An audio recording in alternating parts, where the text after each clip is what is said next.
안녕하세요. 오늘은 창세기 첫 시작을 해보도록 하겠습니다.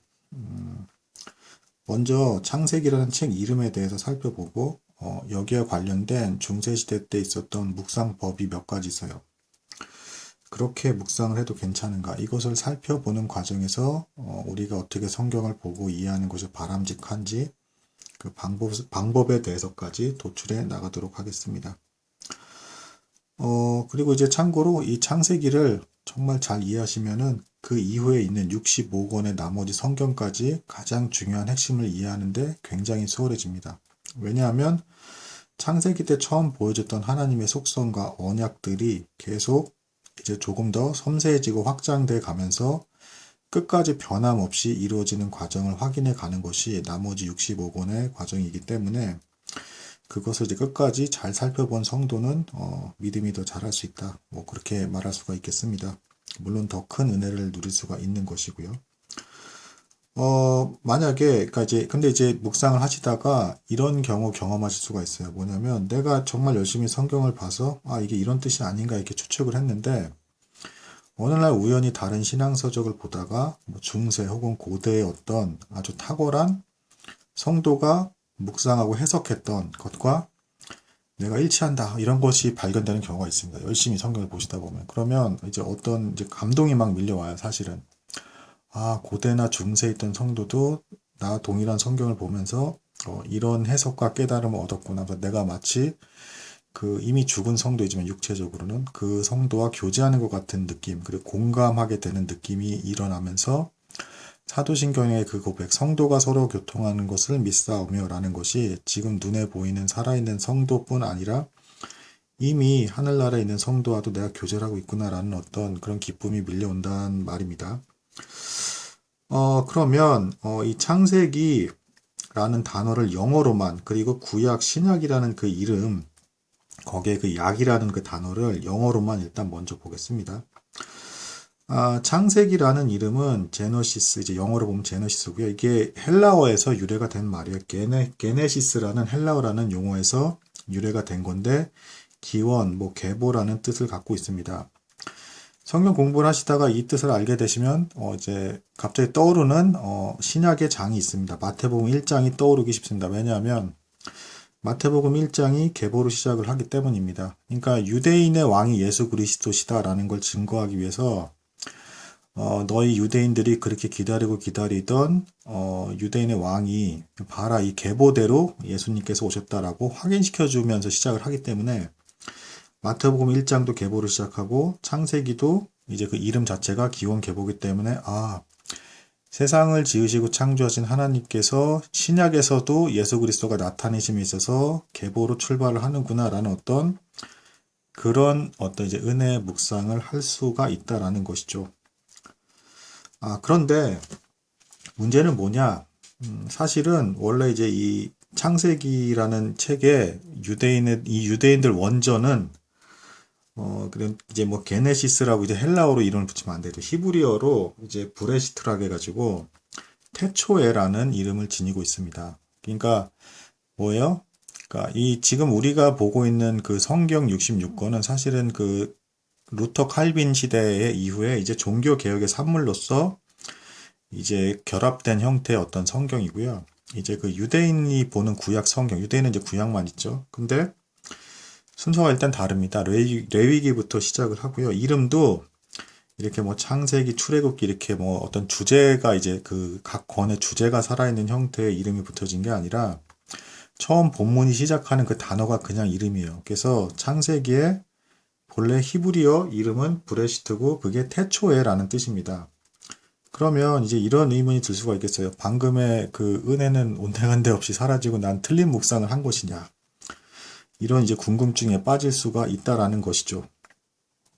그런데 원어적인 측면에서 이것이 조금 의미가 달랐다고 해서 이것을 그 뭐랄까 이제 중세, 고대 그리고 여러 이제 성경 해석가들이 이미 기독교 역사가 2000년이 되지 않았습니까? 그렇게 원어적으로만 꼭 맞춰서 그렇게 묵상하고 그리고 그게 빗나가면 문자적으로 조금이라도 빗나가면 틀렸다 이렇게 묵상하지는 않았습니다. 무슨 얘기냐면 창세기 그 책 자체가 갖고 있는 주제가 기원과 계보라는 의미를 가지고 있기 때문에 그러니까 큰 주제가 기원과 계보라는 것이죠. 유대인이 그 각 책을 이름 지은 형태의 양식과 맞진 않을지라도 그 책 자체 갖고 있는 주제가 기원과 계보이기 때문에 뭐 마태복음 1장과 연결해서 예수님도 마치 창세기 때 하나님께서 창조하시듯이 그렇게 오셨다라고 묵상하는 것에 대해서 크게 틀렸다고 보지 않습니다. 그리고 이제 그 교리적으로도 뭐 이제 좀 그럴 수가 있는데요. 그래서 좀 교리가 조금 중요하다라고 저는 개인적으로 생각을 합니다. 왜 그러냐면, 물론 이건 약간 의견이 분분합니다. 순수하게 성경만 봐야 된다, 뭐 이렇게 또 주장하시는 분이 있고요. 교리 공부를 반드시 해야 된다, 이런 주장이 있고, 좀 더 교리를 세게 말씀하시는 분은 교리를 무조건 먼저 뗀 다음에 성경을 봐야 안전하다, 뭐 이렇게까지 가요. 근데 이 부분에 있어서 이건 개인적인 생각입니다. 성경을 읽으면서 동시에 교리서를 천천히 보는 것이 좋지 않나. 그리고 그럼 너무 두 가지를 다 보는 게 너무 힘들지 않나요? 라는 것에 대해서 지나친 욕심을 버리고 아주 조금씩 꾸준히 평생에 걸쳐서 하실 생각을 하시고 배우시면 된다. 이렇게 보면 되는 것입니다. 사실 매일 뭐 10분이고 20분이고 이거 매일 빠지지 않고 하는 것 자체가 사실은 오늘같이 현대사 이게 복잡한 상황, 자빌들이 많은 상황에서 그거 하는 것만으로도 사실은 상당한 수준이에요, 이미. 옛날처럼 삶이 단순하고 복잡하게 그렇게 농경사회 속에서 몸은 힘들지만 그래도 삶의 구조가 굉장히 단순하고 많은 생각을 하지 않아도 되는 산업 구조에서 옛날에는. 근데 오늘날 같이 굉장히 빠른 변화 속에서 많은 생각을 해야 되는 상황 속에서는 10분이든 20분이든 내가 시간을 떼서 꾸준히 할 수 있다. 그러면 그것은 제법 이제 굉장히 좀 잘하고 계신다라고 볼 수도 있다라는 것입니다. 자, 그리고 두 번째, 구약 신약에서 그 약이 그 약속이라는 이제 한자어로 이렇게 표현이 되어 있는데 그 약이 영어로 테스터먼트고 영어로 번역할 경우 이제 언약, 유언이라고 이제 해석이 돼요. 여기서 이제 언약까지는 뭐 그렇다 칠 수 있는데 영어로 확장이 되면서 유언이라는 뜻이 담기기 때문에 이걸 또 어떻게 묵상을 할 수가 있냐면 복음은 예수 그리스도의 언약이다. 그 뜻 외에 복음은 예수 그리스도께서 십자가에서 죽으셔서 이루신 약속이기 때문에 예수 그리스도의 유언이라 볼 수 있다.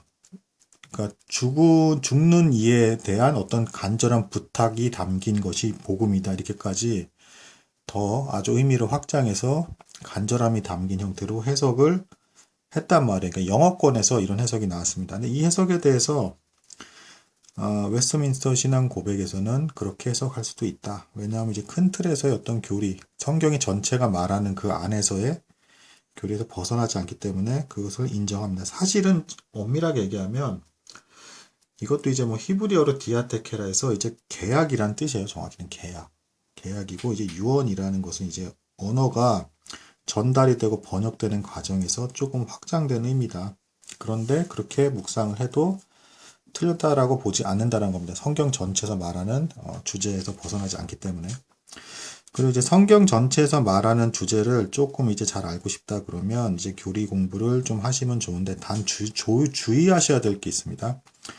교리 공부에만 너무 심취한 나머지 성경을 보지 않는 경우가 있습니다. 이거는 대단히 잘못된 겁니다. 그래서 교리 공부에 대해서 별로 좋지 않게 생각하시는 분들은 이제 그런 것에 대해서 반대를 하는 거예요. 그리고 또 어떤 점에서 또 반대를 하는 측면이 있는 거냐면 마치 이런 거죠. 뭐 수학 문제를 답지를 보고 베껴서 그냥 풀어버리는 것 같은 그런 거. 그러니까 뭐냐면 교리에 아주 성경이 스스로 막 묵상하면서 힘들게 답을 하나씩 찾아 나간 게 아니라 교리서에 너무 일목요연하게 핵심만 딱딱딱 집어서 답이 나온 것처럼 다 돼 있어 버리니까 이게 성경 스스로 이제 성경을 찾아서 힘들게 깨달음을 얻어서 막 은혜를 누리는 과정이 없다 보니까 너무 쉽게 배운 것 같은 느낌. 그래서 너무 가볍게 중요한 핵심 교리들을 막 말로만 떠들면서 행동은 잘 안 하게 되는 어떤 그런 현상.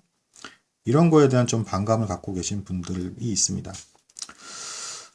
그래서 저의 입장에서는 성경을 같이 읽으면서 교리서도 같이 보는 것이 중요한 것 같다라고 말씀드린 거예요. 반대로 교리를 아예 공부를 안 하면 좀 어떤 게 좀 있냐면 심플하고 단순하게 복음을 전달할 때 아주 간결하고 단순하게 이제 불신자라든가 이런 사람한테 전달할 수가 있는데 교리를 또 잘 알면 반대로 정리가 된, 왜냐하면 그게 교리서라는 것이 수백 년에 걸쳐서 이게 교회사 혹은 수천 년에 걸쳐서 어떤 주제에 대해서 결론은 이거다라고 딱 아주 일목요연하게 정리가 된 결론이기 때문에 전도라든가 누군가 질문을 봤을 때 답을 할 때 그렇게 답을 해주면 아주 막 무슨 복잡하지가 않아요. 그러니까 뭐 성경 몇 장 몇 절은 이런 내용이 있고 몇 장 몇 절은 이런 내용이 있고 어쩌고 저쩌고 막 해서 복잡하게 얘기할 필요가 없어요. 그래서 또 그런 부분에서 또 장점이 있습니다. 그러니까 힘들겠지만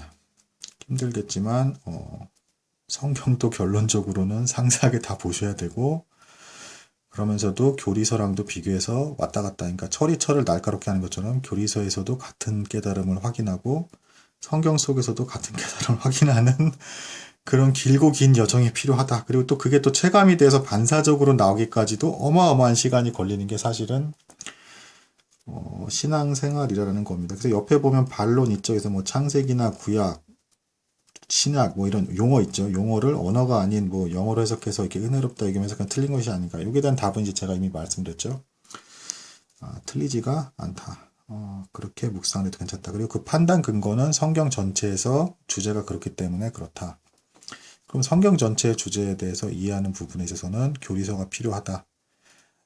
대신에 너무 교리서만 의지하고 성경을 알고 보면 또 이제 굉장히 냉랭하고 그냥 마치 자기가 이미 답을 다 알고 있는 양 열심히 성경을 뒤져가면서 스스로 답을 찾은 게 아니기 때문에 그렇게 냉랭한 어떤 신앙생활이 될 수도 있고, 거꾸로 성경만 너무 보다 보면 막 복잡다단하고 막 부산하고 누군가 일명요연하게 설명을 해줄 수 있다거나 간결하게 답을 내줄 수가 없다. 이런 뭐 단점들이 있다라는 것입니다.